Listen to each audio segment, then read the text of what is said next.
မင်္ဂလာပါရတူလူပြောင်းလဲတွေကြားမှာရေကိုစနစ်တကျဘယ်လိုချိုးရမလဲဆိုတာကိုပြောပြသွားမှာပါရေကိုဘယ်လိုချိုးရမလဲဆိုတာကိုမပြောပြခင်မှာဗီဒီယိုလေးတစ်ပုဒ်ကိုအရင်ကြည့်ကြရအောင်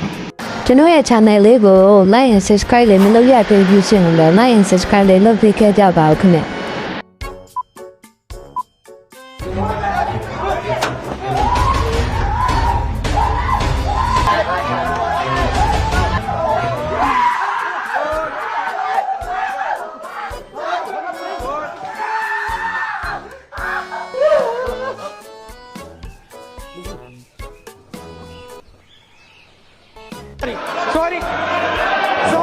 ဒီလိုလည်းမဖြစ်အောင်ရေကိုဘယ်လိုချိုးမလဲဆိုတာကိုကဲ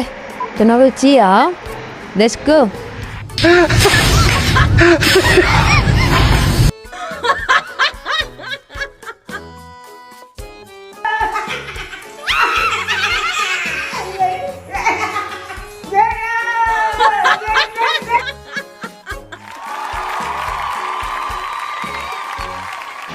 ဟုတ်ကဲ့ခုကောင်းလို့ရဂျူနီတွေကိုတီးပြီဆိုရင်တော့ကျွန်တော်ရဲ့ channel လေးကိုလည်း like and subscribe လုပ်ပေးခဲ့ကြပါခင်ဗျာကျေးဇူးတင်ပါတယ်